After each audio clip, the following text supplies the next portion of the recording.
Hey guys, this is Arlo with the Dabbling and Discomfort podcast, where we strive to help you live a life outside of your comfort zone. And this is episode 5. I'm here with my friend Tractor Baptist.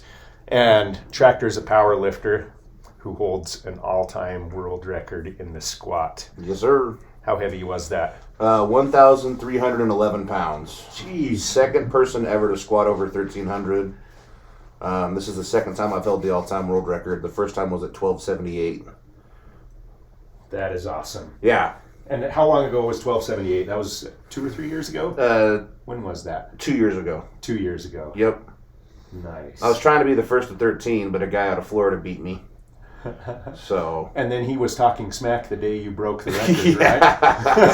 If I remember correctly. Yeah, he had put up a post on his Instagram about how much money is it going to take to have somebody come and break my record. And the day he posted that, I broke his record.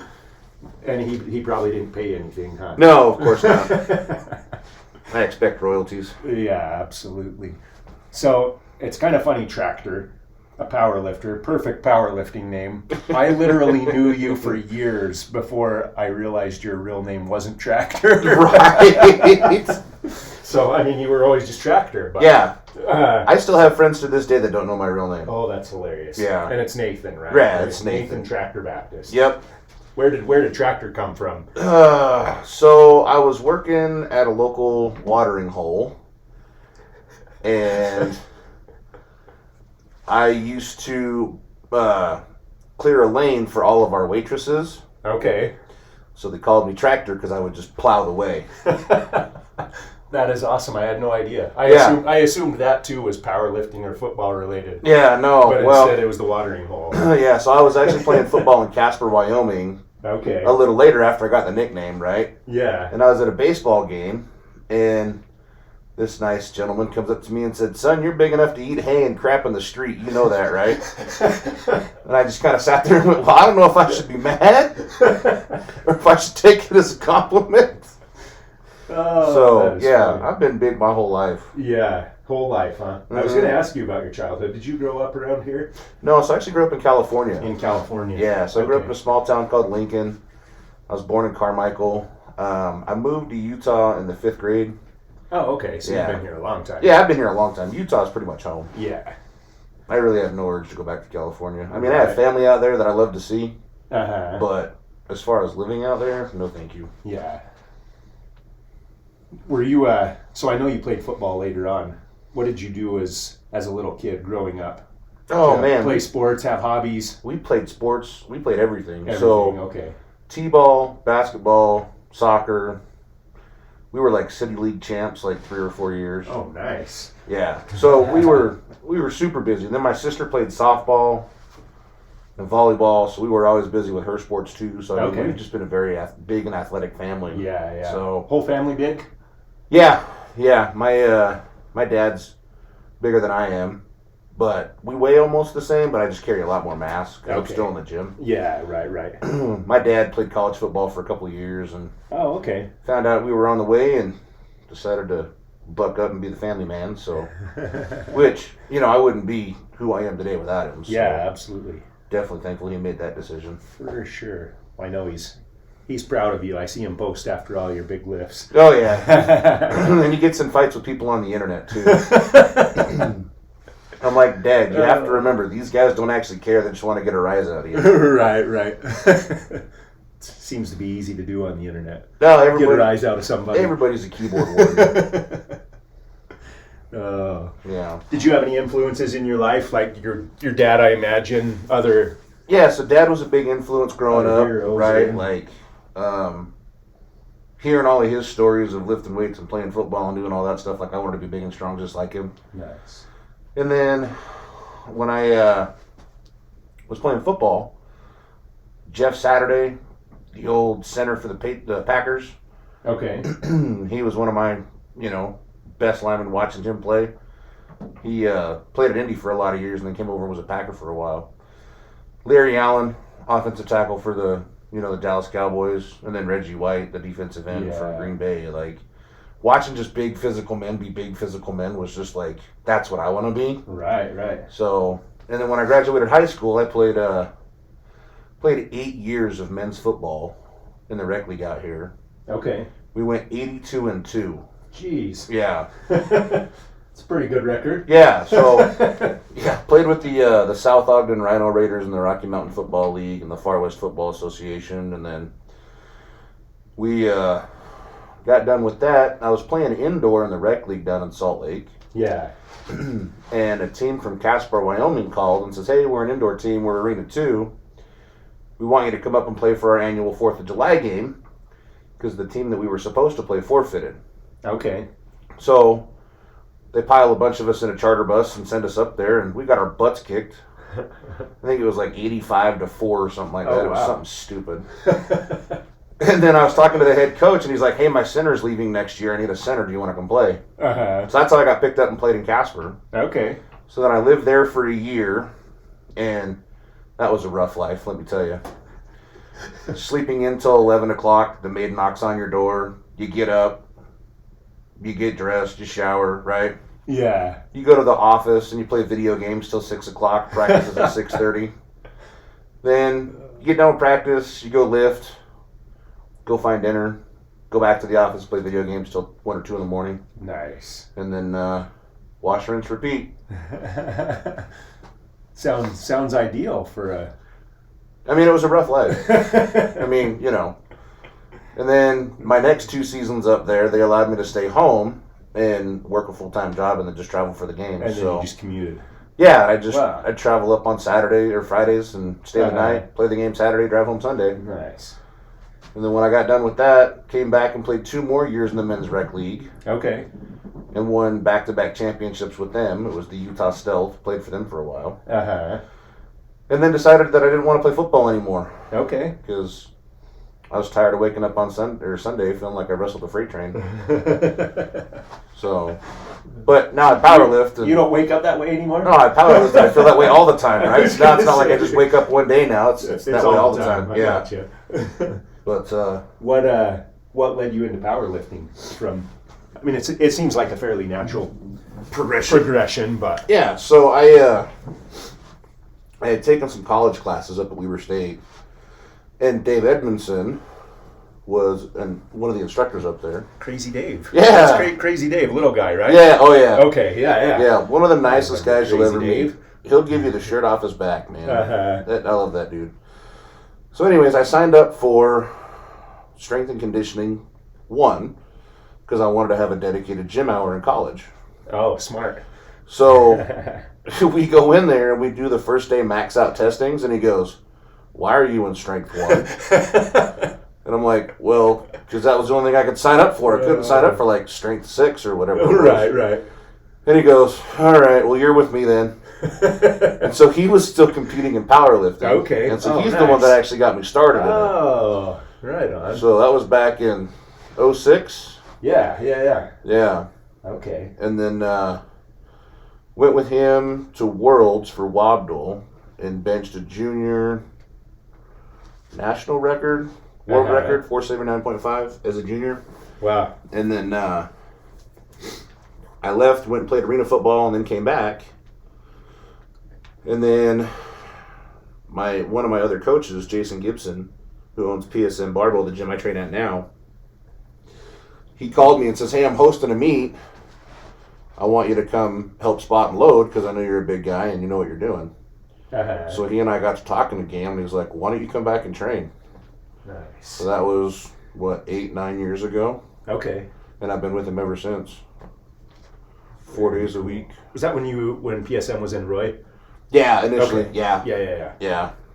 And that's where I met you is through Maury Academy and when you guys were sharing a building. Yeah, down in the basement, huh? Mm-hmm. Yep. Yeah. Yeah. Yeah. Good times. So It seems like it's so long ago. it does seem like forever ago, for sure. So you've been powerlifting competitively for 9 years then? Yeah. Okay. Yeah, 9 years. Well, I'd say you've accomplished a lot in 9 years. Yeah, actually, like at the time, Coach was the only one to have squatted over 1,000 pounds in Utah. Now everybody there does, pretty much. Yeah, we've got 4. No, I was gonna say, We've had 4 that have done it. that So is him, wild. You and Mick Manalis, Oh, okay. Me and Brandon. And Brandon. Yep. And then Brandon and I was the first to 11 out of Utah. Brandon's the second, both out of the same gym. That's awesome. I was the first to 12 out of Utah, and if we can get Brandon just a bit stronger, I think he's going to be the next to do 12. Nice. So it'll be fun to watch him get, because he's still in his 20s. That's wild. You know, with powerlifting, you really don't mature until you're in your mid 30s. You know, they call that old man strength. Old man strength, absolutely. I feel like I'm stronger now than I've ever been. Right. Slower, and I recover way slower. But that's the other part, right? I've got 10 years on him. So we go through workouts, and he's like, "Oh, I'm okay," and I'm like, "Oh my gosh, I feel like I wrestled a bear." It takes me a lot longer to recover. Right. So so I played club volleyball in college, and afterwards, here in Utah, you could still sign up for tournaments, for the club college tournaments, because each club's trying to raise money, and they'll probably let whoever play. I don't know, but so a bunch of us that I used to play with at Weber, and we picked up a couple of other guys. We would go and play these college tournaments. Okay. And my wife would always laugh at me because in between games, you have these college kids that are trying to dunk the volleyball, and we're all like on the floor rubbing icy hot and taking ibuprofen. And she thought it was hilarious because we're all broken, and we still played fairly well. But, But in between matches, it was all about trying to feel good enough to play the next one. To keep the morale high enough to say, all right, we got one more in me.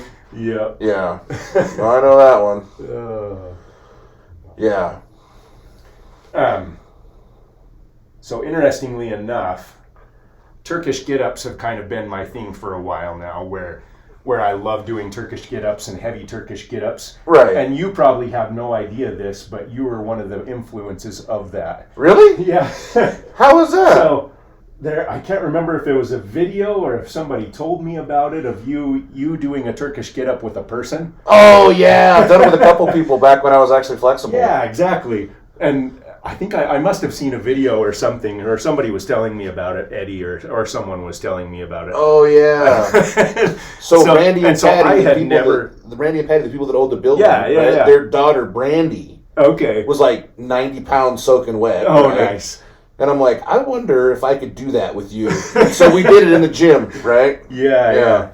That's awesome. Anyway, That's that funny. was... I didn't know that. Yep. I didn't think you probably did, but that was where I started doing heavier Turkish get-ups. I'm like, I think I could do it with a person. And sure enough, yeah. Well, yeah, your kettlebells outside are as big as a house. People are easier, honestly, than those kettlebells. Yeah, right? They're a little squishy. Yeah, right. Yep, a little softer when you drop them on the bed. Right. Anyway, that actually one thing I wanted to talk about, and I've heard different opinions on this. Okay. And that the general consensus from a lot of coaches that I've talked to is that when you're lifting, you should, or other things, but lifting in particular, that you should compete against yourself and not care about what other people are doing. That's the motto in our gym. Okay. Perfect. Perfect. I tell every new athlete we get in the gym. Yeah. Don't look at our board, because you're going to see coach's 1,030 squat. Right. Brandon's 1,100 pound squat, my 1,300 pound squat, and go, I'm out. I got to go. Right. Fair. So it's really like the only person you have to worry about competing against is yourself. Yeah. Now, powerlifting, it's an individual, it's a team sport, right? But you compete individually, right? Yeah. Now, as long as you're getting better than what you did last time and continue to break your own records, eventually you're breaking everybody else's too. Nice. So literally just focus on you getting better and making your incremental improvements. The rest of it will fall into place. Cool. I thought you'd say that. Yeah. So when you're setting world records like you have done multiple times, is it still that way, or do you start to focus a little more on what other people have done? No, really. Or do you always stay that? So always competing against yourself. That's the biggest thing, right? Like, I'm not there to compete against anybody else. I lift. The reason why I actually got into powerlifting was it gave me something to train towards, right? Right. as big as I am, going to the gym and just lifting weights, Yeah. like, it's fun, but it's not very sustainable mentally for me. Okay. Right. Because it's like, what am I trying to do? Am I trying to get in shape? Like, what's my end goal, right? Yeah. And it's like, I know that I'm never going to have a six-pack, right? Uh-huh. I mean, I will on the weekends, but... But it's one of those things where it's like, for me, it's like, I know I'm never going to be the swim trunk model, right? I'm too big. I don't have the shape. So it's like, well, how much can I lift? And then when coach was like, yeah, come back. Okay. So it's given me purpose to go lift every day. Yeah. Right? It gives me purpose to get into the gym because, like, I was supposed to compete this last weekend at FitCon. Right. Recently had an injury, haven't been able to compete. But, I have 2,800 pound total in my mind that I can go do that. Nice. So that's my next goal, is to try to do 27 or 2,800 pounds. That's my next goal, right? Now is the body going to hold up for it, right? Right. And so I've had some long conversations with my team and my coach, and we've made some adjustments to training and some diet, sleep. We're trying to get a few things dialed in so that I can recover a little better, so I'm not as beat up in between training sessions. Yeah. And I think, like, looking at it, right, as heavy as I go, I need more time than most people to recover. Yeah, absolutely. Right? So going heavy once every other week at a max effort work may work better than going max effort every Friday. Yeah. I don't know. Sense. I mean, these are things that we're talking about. Uh-huh. So we'll just see what it's going to take to get me there. Yeah. And if I can pull some body weight off, then the deadlift will get better, which is my weaker event. Okay.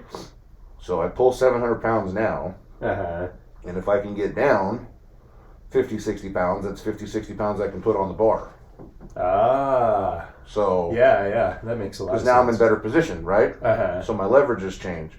Now, is that going to hurt the squat or the bench? I don't know. We'll see. Right. But I've got to do something. Yeah. So I'm a little bit ashamed to admit that I'm motivated by what other people do more than I should be. Yeah? Why is that? That's why it came up with when you lifted somebody with a Turkish get-up. I'm like, I wonder if I can do that. I bet I can do that. I bet I can do that. and I am. I mean, I definitely am always trying to improve on my own, like everything that I can do, and trying to make that better and make incremental changes. But I'm also definitely motivated by seeing what other people do. Right. And being like, I wonder if I could pull that off. like there's no competition for Turkish get-ups, right? Right. If there were, I think that would change your mentality on it. Yeah. Right? Maybe. But you don't have a comp to see how you're doing better. Uh-huh. So it really does make sense that you go, oh, I bet you I can do that, or I can try that, right? Yeah. So yeah, like, I don't think that that's a bad thing to be motivated by what other people do, right? Uh-huh. And here's the thing. When other people break your record, you're like, all right. It just makes you motivated to work a little harder. Yeah. Right? Yeah. So, yeah, it's just put the throttle down and get a little fire going and go that way. But I try not to let what anybody else has done influence me. Now, there are some times that people say things or post things or do things, and you're like, all right, time to go to work. Yeah, for sure. Trying to remember what I was going to say. It was something along that lines, but I don't remember it. So we'll go ahead and move on. Okay. You talked about how about going max effort maybe every couple of weeks instead of every week, and how much time you take between, or how much time you need to recover between sessions. Yeah. You guys train, is it 5 days a week? 4 days a week. 4 days a week. Yep. 4 days a week. Okay. Yeah, But it's like, oh, go ahead. We have a heavy bench. We do heavy upper on Monday and heavy lower on Friday. Oh, and then we kind of follow the West Side Conjugate platform. Yeah. But we've mixed a lot of other things in with it too. So heavy Monday, upper body, heavy lower on Friday, and then dynamic effort lower on Tuesday, and dynamic effort upper on Thursday with a Wednesday off. Okay. Do you have a repetitive, like an RE day, repetitive effort? Is that what it's called? So you have dynamic effort, you have max effort. Yeah. Isn't there another one too where it's just kind of high reps, or is that just all accessory stuff on the other days? No. So we can use some of those higher rep volume days as dynamic effort days. Oh, okay. You can actually even use them as a max effort if you do it right. Yeah. Right? Because you're just trying to push to failure, which is a maximum effort, right? Right. So they call it the repetitious method. Yeah.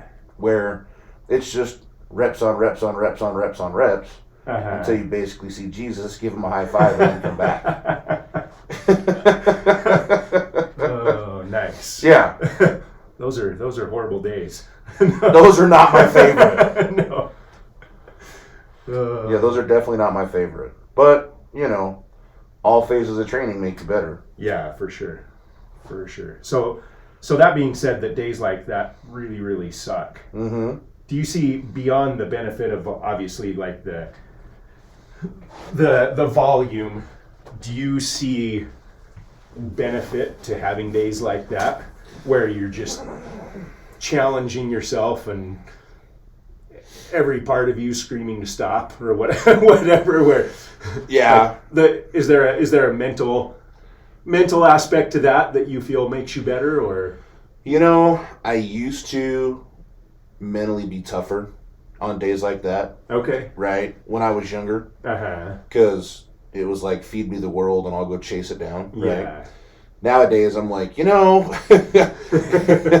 really? But, I mean, those days like that, right, are days that you need in your training to break things up. Okay.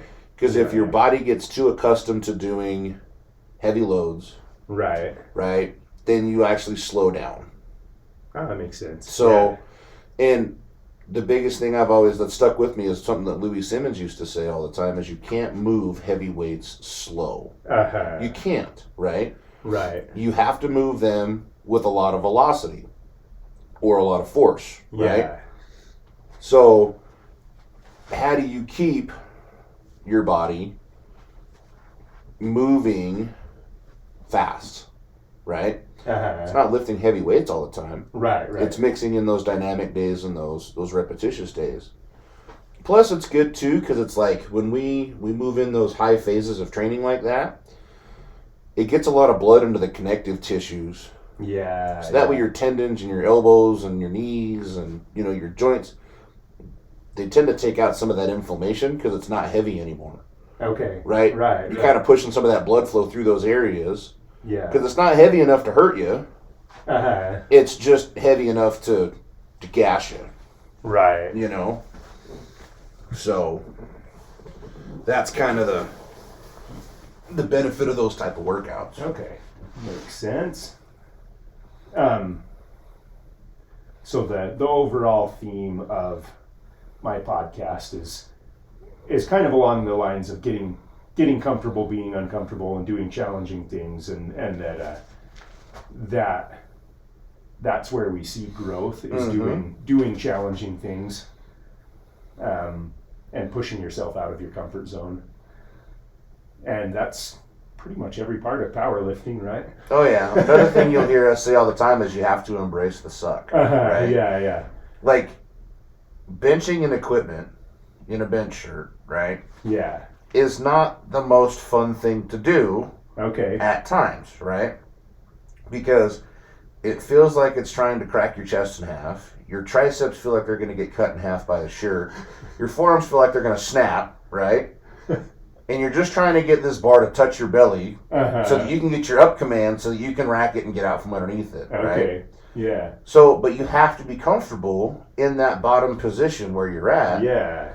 If you're not, and you're going to rush it and you're going to make a mistake, right? Same thing like in the squat, right? In the bottom of a squat, if you're not patient, if you're not in the right position, especially at the weights that I lift, that's bad news for everybody around you, not just you, right? So you have to be comfortable being uncomfortable. Yeah. And coach preaches that in our gym. You have to be comfortable being uncomfortable. Right, right. And the thing is it's like being uncomfortable in the gym allows you to take that same kind of toughness outside of the gym. Yeah. Right? Yeah. We have people that come in that start at entry-level jobs and they train for a few months and they're getting promotions, right? They realize that the job isn't so bad, work doesn't suck as bad as I thought it did, because the gym sucks even worse sometimes, right? So they develop that mental toughness, and they take that in other aspects of their life, right? Like they get promoted in work, they're doing better in their marriages, right? Like all these other things are getting better because they've just to learn it's okay to be uncomfortable. Yeah. Right? Embrace the suck. Like, it's just part of life. You're going to have to do it. So. Nice. And you guys are like super dedicated, right? Anybody that's lifting there. So it seems like to me, and correct me if I'm wrong, but you guys lift 4 days a week. Uh-huh. And you'd better be there. Yep. If you're on the team, you're there. You don't train there unless you're on the team. Oh, okay. Right? So we're a private facility. It's invite only, right? Like, all of our team members have lockers. They don't have gym bags. Okay. Right? Yeah. We don't allow anybody to train anywhere else. If you want to go train somewhere else, take your stuff and go. Right? So if you're there to learn. Yeah. You're there to help. You're there to load. You're there to coach. And we all train at the same time. A lot of other gyms allow people to come in whenever they want. Yeah. Train however they want, right? And then when they all go to the comp, there's nobody there to help them. Right? They don't have a team. There's nobody, like, there was a couple guys that were there that trained at a few facilities that they say, oh, we're team this or we're team that, right? And then come competition day, nobody from their gym shows up to help them. Like, if we have one athlete competing, we're there. If we have everybody competing, everybody shows up. That's awesome. That's just how we go. Yeah. I think there's so much benefit to that. And I think that's why you have 4 guys at your gym that have squatted over 1,000 pounds, right? Yeah, and you better be careful because that junior, right? The junior we've got coming, he'll be the next. He'll be number 5. Wow. So that is he awesome. just hit 824 and just took the USPA national or world record for juniors in multiply at 825 at 23. That is crazy. So once he kind of figures out a couple more things, we get him a little bit stronger in a couple more areas. I think he'll be the next to knock over 1,000. Sounds like it. Yep. And our women are doing killer, right? Yeah. Like, Laura, I mean, bless her heart, she came in and her squat looked like a dog trying to pass a peach pit, right? And now, I mean, she's squatting over 300 in just briefs. Wow. And she's fairly new, right? She's only been with us about a year, a little over a year, right? And then Kristen, we all call her Karen because she's kind of a Karen, right? She's our 148, 165er for the women, and she's squatting in the 4s. That is so crazy. She'll be the next girl to squat over 5. I actually think she might be the lightest female in Utah that we can get to squat over 5. Yeah. I'm not sure, right? But at 148, 165, going over 500 pounds, that's a big squat for her. That's insane. Yeah. That is awesome. So I would be happy going over 5. Oh, yeah. So we've got some girls that are coming up that are doing some pretty big things. The guys are just hammering away, and I mean, I think Ed did 10 times body weight again this weekend over at FitCon. Wow. So I mean, anywhere on our board, man, there's no open spaces on the men's board. It's all full, and they're all hard numbers. They're all hard fought numbers. Right.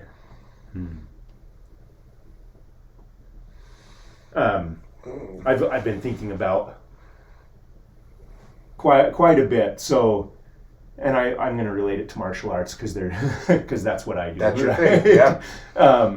when you're talking about people at your gym don't train anywhere else. Yep. There's a huge push against among martial artists, and including a ton of my friends that think you should train with as many different people as possible, so you learn new things and you get exposure to what other people are doing. And my coach, as I'm sure you know, is totally opposite of that. Like, if you're competing for him, you don't train anywhere else. Right. So there's always this conflict here where you'll get people at the gym that want to train other places with their friends and whatever. And I kind of get it. And at a recreational level, maybe it's all right. But you'll also see really competitive people who think that's the way to go because you can learn something from everyone. Well, but taking my experience, like as a strength and conditioning coach, I think about when I have someone that I'm coaching and I have a plan for them, and they come and tell me, okay, great, I want to work out with you, but I'm also going to be doing this from whoever. I'm like, well, that screws with everything that I'm doing. Right? Exactly, right? So think about it, right? So like in martial arts world, right? Like jiu-jitsu, you're going to want to face as many different opponents as you can, right? Because everybody's going to present a move a different way. Yeah. And the more times you can experience that, the better off you're going to be to defend it. Okay. Now, when you're in the strength and conditioning world or in the powerlifting world, it's not just an 8-week training cycle, right? Yeah. It's a multi-year cycle. Right. Okay. So like you said, it's frustrating because you can't build on anything because... Let's have you go ahead and turn over. We're just having Tractor flip over. So we're actually recording the podcast while he gets a massage, which is something we've never done before, but I think it's working. I think we're doing okay. Yeah. So like going back to strength and conditioning, right? Like it's a multi-year training cycle. Coach can't control my volume if I'm not in his gym. Right? Yeah. He has a very specific training method that he wants us to do. And if I go too much volume, we talk about recovery. Yeah. I can't recover if I'm overtraining because I want to go train with my buddy. Right. I don't know how many times guys are like, well, can you teach me this? Yeah, come to the gym. Well, why can't you come where I'm at? Because I don't train anywhere where I'm not supposed to be. Yeah, right? Yeah. So it's very conflicting, right? Recreation. And here's the thing. A lot of raw lifters, okay, they don't need a team. Okay, because they don't have to have somebody help them put their briefs on. Yeah. They don't have to have somebody help them put their bench shirts on or their deadlift suit on. Right? They just put a belt on, pull up their knee sleeves, and wrap their wrists and go have a good time. Yeah. Right? Yeah. Where me, it's like it takes an army to get me out of my stuff. I bet. So with them, I don't feel like some of them are as serious as the geared lifters, right? Yeah. It's I don't want to like piss anybody off, right? Right. But it's like yeah, you can lift at Vasa, you can lift at Gold's Gym, right? You can lift at Planet Fitness if they allow you to, for heck's sakes, right? Chances are slim. Yeah, one of those little 24-hour facilities, right? Like, you can train on your own. You don't need anybody. So it doesn't matter where you train, right? In geared lifting, especially, like, I rely on my team as much as they rely on me to be there, right? And so if I go, hey guys, I'm going to go train over at this gym for a couple weeks and then I'll be back. That would not fly at all in our gym. Right. Because you're not there to help your team, right? Yeah. And I've seen too many athletes bounce between different gyms, and some of them have success and some of them struggle. And it's who's the most consistent with their training. And if you have a good coach they keep you very consistent with your training. Yeah. So, yeah. And I think that's the same for jiu-jitsu. For sure. Like, I don't have a problem with the way Eddie doesn't let people train at other gyms if they're competing for him. Right. And some coaches take the totally different approach where, but it produces results. Like he's a good coach. He knows what he's doing. And well, Amy's the best in the world, isn't she? Pretty much, yeah. You know what I mean? So it's like, it obviously shows, right? Yeah, like, yeah. He's put a lot of work into her, and she has not wavered from his training at all. Right. Yep. And that's painful. Sorry. You're okay. Discomfort. Embrace the suck. This is why we planned it this way. He's right down the rib cage. Right, oh yeah, that's a new one. But yeah, I don't know that I would have the success if I was anywhere else. Right. You know? Yeah.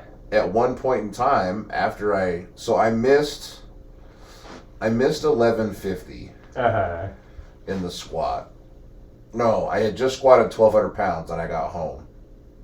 And I get a text message from a guy that trained out at Westside. And he goes, "What's it going to take to get you out here?" And I'm like, well, honestly, nothing. Right? Because, I mean, am I absolutely flabbergasted that I have an invite out to Westside to go train? Yes, right? Yeah. Because that's like the mecca of powerlifting at one point, right? But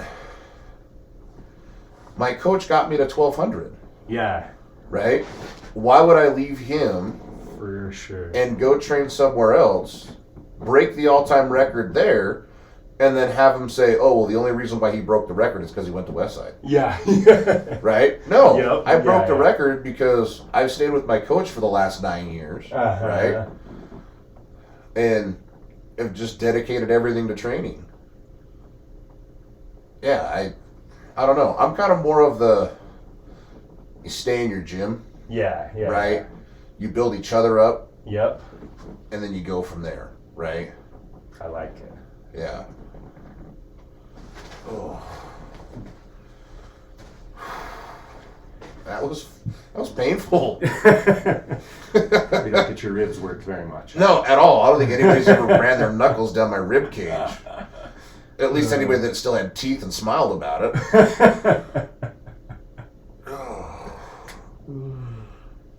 So when you, what is your mindset when you go to a meet?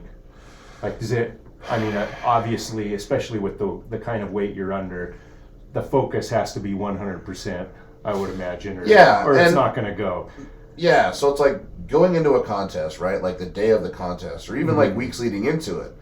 The only thing I worry about is what my openers are. Okay. Right? My first attempt in each category, right? Squat, bench, and deadlift. All I worry about is my first attempt. Now, as I've gotten older and more experienced, right? We have, we've looked at, okay, well, if openers go good, we'll jump here. Yeah. If openers go bad, we'll jump here. Okay. We'll make a smaller jump. Right. And then, so we'll kind of game plan like first attempt, second attempt, and then third attempt really is, how did the second one go? Yeah. Right? If the second one feels like a house, then make a small jump. You know, if it didn't feel heavy, go bigger. And we've used that my whole time. Okay. Through my whole career here at PSM. Yeah. Right? It's always been focus on the openers, don't worry about anything else. Okay. Now, walking up to a big squat, right? Because that was the other part of the question. I don't worry about it. Because I've done all the prep leading up to it. Yeah. I've done everything I needed to get myself ready for that. Now, what happens. Okay? I go underneath it. The only thing I'm focused on is the pick. So when you pick it up off the mono, right?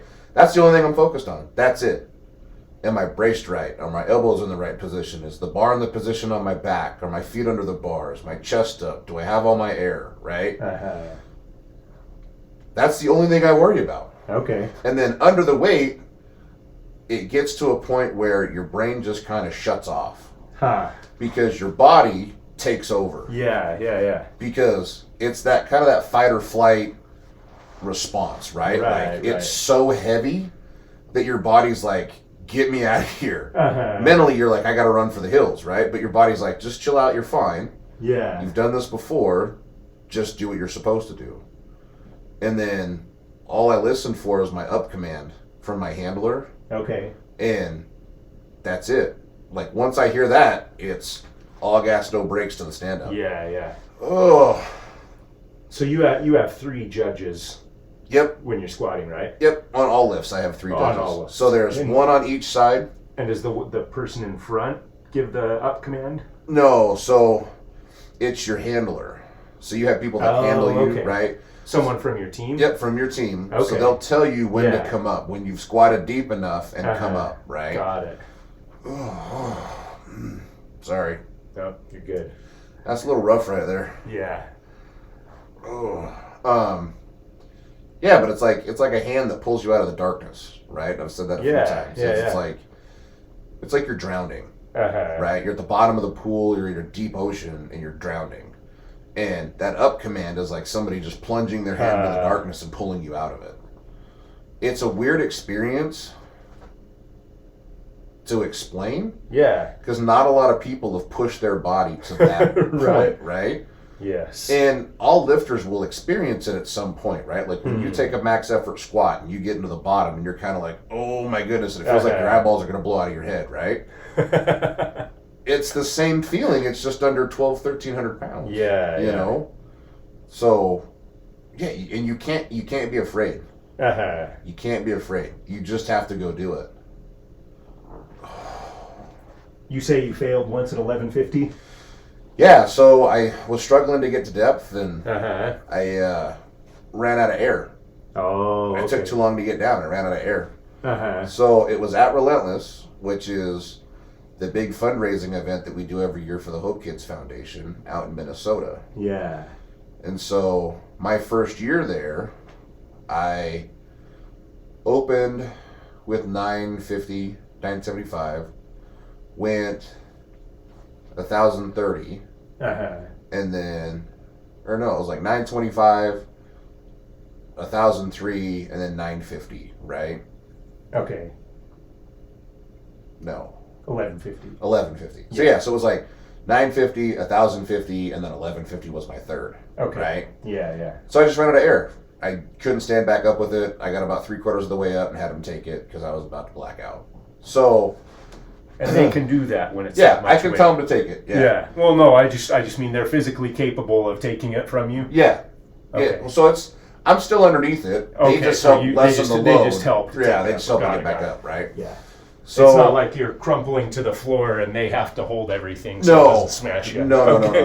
That's good. Yeah. So the guy that held the Relentless record, it was at 12:18. His name's Jeff Frank. He's a friend of mine. He goes, "You remind me at my first time at Relentless." I said, "Well, what do you mean?" He goes, "I tried 1,200 or 1150. I tried 1150, my first Relentless, and I missed it." He goes, and then I came back and squatted 1212. Oh, nice. Or 1218. So he held the Relentless record at 1218. Yeah. So the next year I went back. I opened at 1,025. Okay. Jumped to like 1125, 1130, and then we went 1223 to break his record. Nice.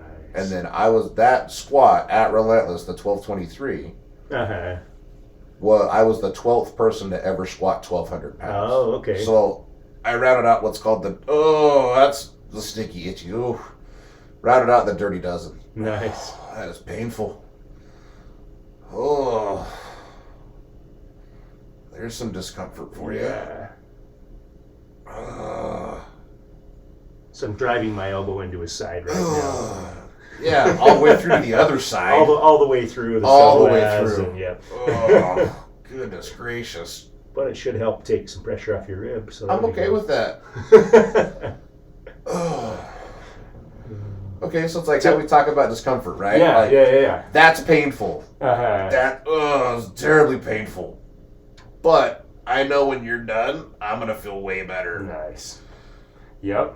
So it's pushing yourself through these little levels or instances of discomfort, right? Oh, that burns. Oh, so that you get to feel better when it's all said and done, right? Yeah. Oh. So Relentless is a fundraiser for Hope Kids. Yeah, so Hope Can Kids. you tell us a little more about that? Yeah, so Hope Kids is like Make-A-Wish, right? Okay. More on a regional scale, not national, right? Uh-huh. But what they do is they put on a calendar of free events for kids with terminal illnesses, right? Yeah. So they partner with the local hockey teams and baseball teams and professional sporting events and, movie tickets and days at the dinosaur parks, that kind of stuff, right? Yeah, So they really do put on a calendar of free events so that families who are going through similar circumstances can get together. So that kids don't have to worry about doctor's appointments or needles or tests or scans or the kids are all going through something similar, so it gives them that bond of getting through it, right? So they tell you at Relentless during rules meeting, and this is going to kick your in the guts the first time you hear it. Yeah. So they tell you that some of these kids have had this event circled on their calendar since last year. Oh, wow. Okay? Then they go, some of these kids won't make next year's event. Oh. And you're like, seriously? And then you see them, right? There was a little girl that had a PICC line, and she had to carry a backpack that delivers medication for her heart. Wow. And she's on an oxygen line. Uh-huh. And she's at the event, like, cheering us on. So it's like, is what you're going through really that bad? Yeah. Right? Like, there was another girl that, that one is spicy. Oh, it hurts. There was another girl that's on a trach. She's on a ventilator, right? Because she can't breathe on her own.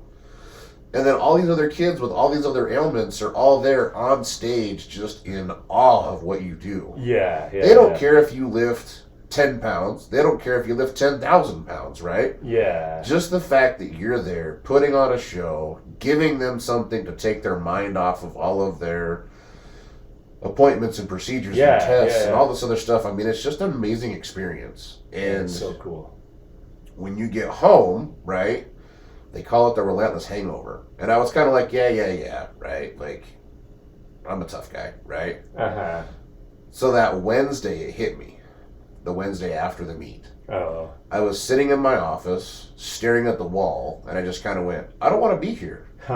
Like, I'd rather be helping those kids, or I'd rather go do something else, right? So it's like, it really does hit everybody in a different way. But yeah, that Relentless Hangover, the first time you get one it's rough. It definitely puts into perspective everything that you do. And everything that you have, right? Like, right. Yeah. So, yeah, Relentless is an amazing thing. We're going back this year. Okay. So. They haven't had it the last 2 years, Because of COVID. Right. Yeah, because COVID, it's not worth, getting around terminally ill kids, bringing that junk to them. But this year, they've announced they're going to do it. It's going to be smaller than it was the last couple years. Instead of being a 2-day event, it's going to be a 1-day event.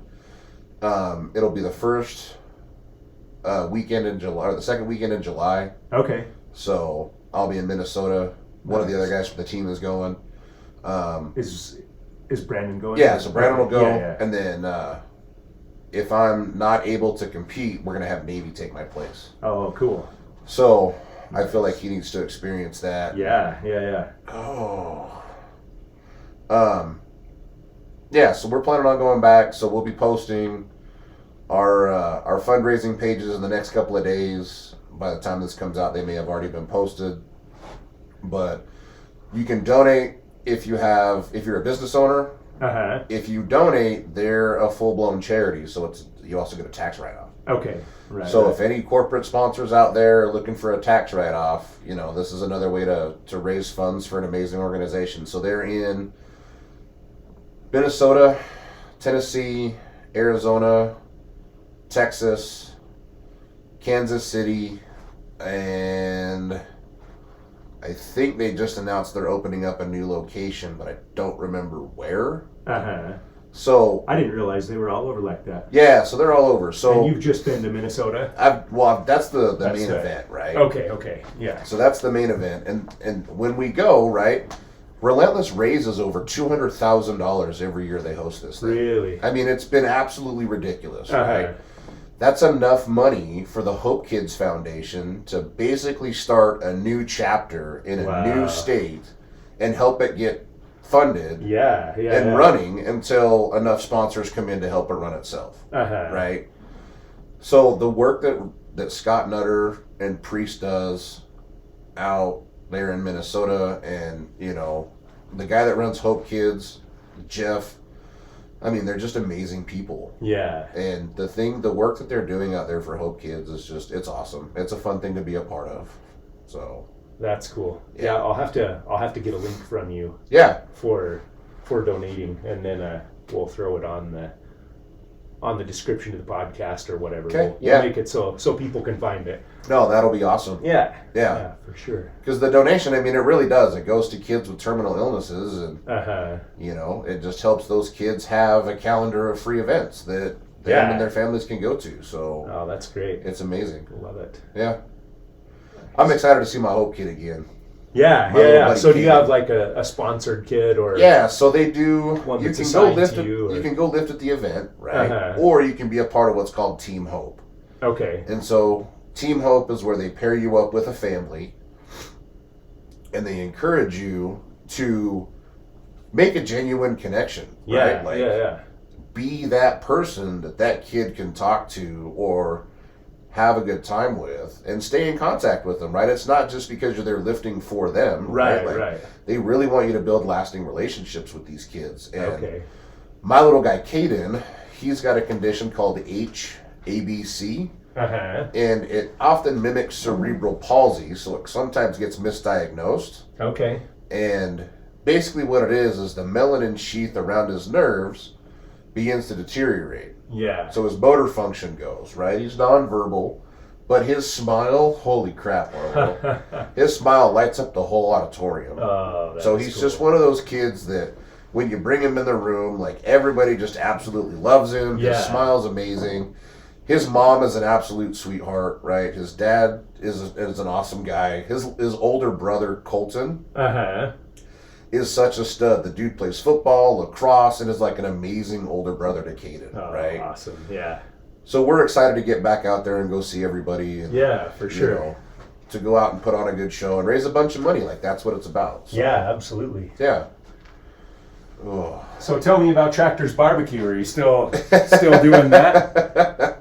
We're done, but we'll keep talking for no, I'm still doing Tractor's Barbecue. The wife and I still do it when we have time. I work full time and she works full time. Yeah. And then 4 nights a week at the gym. Right. Busy man. Yeah, we kind of leave it to catering for friends and family, but and you cater some of the events. Yeah, so like anytime we host a powerlifting event, I cater that, right? So we'll sit around and we'll barbecue and hang out and feed everybody and go from there. But yeah, it's one of those things that barbecue's kind of slowly becoming a passion, like more so. And the thing is I like to just sit and talk to people. Yeah. Right. I want to hear your story. I want to hear their story. What makes you tick, right? What better way to do that than over food? Absolutely. Yeah. Right? Food's been bringing people together for eons, right? For eons. For a ton of time, right? So it's my love of food, right? And I feel like it's good barbecue, and I get a lot of compliments on it. It's won a few competitions, and but it's not something that we want to take mainstream. It's not something we want to turn into a business. We literally just want to cook for small and intimate. Yeah, for good people, right? Like we've done weddings and we've done a few big things. Like the most we've ever cooked for is 300 people. Okay. In one go, right? And that ran us ragged. I bet. But yeah, I mean, you can find us at tractorsbarbecue.com. So Tractors BBQ. Nice. Instagram, Tractors BBQ. Facebook, it's got a little John Deere colored, Your logos. My logos, right? It's a little tractor. A friend of mine, Christina Palau, she made it for me. So, Yeah, but I mean, it started as I got to cook a lot of food because I got to eat a lot of food. Right. And so smoking was an easy way to cook big cuts of meat. Yeah, for sure. And just hang out all day. Uh-huh. And then it turned into, this is pretty good. And then you start sharing it with guys you work with. And then it was, hey, can you cook the company party? Nice. And then it was, oh, hey, my daughter's getting married. Can you feed 150 people? And then it just grew from there, right? So yeah, Tractor's Barbecue. I mean, it's just a little love side passion of mine that if the doctor came to me and said you can either power lift or you can barbecue, I don't know, that'd be a tough toss-up. Nice. Awesome. Well, thank you so much for being on the podcast. Oh, thank you for having me. I'm glad we did it when we were getting this massage done. Because I tell you what, my body definitely needed it. I'm glad we could kill two birds with one stone. It's been awesome. Yep. Well, thank you. No, you're welcome. And maybe we'll talk to you again sometime on I would the love to be podcast. back. I would love to come back. Maybe after Relentless we can do something again. Okay, yeah. Maybe we'll bring a couple of the guys. You know what we should do is we should probably get Coach in here. Yeah. Because I think, honestly, with some of the stuff that he's going through, the benefits of discomfort, I think would be perfect for him. Yeah. So maybe that's another person you can bring in. Let's do it. Yeah. All right. Thank you, Tractor. Thanks.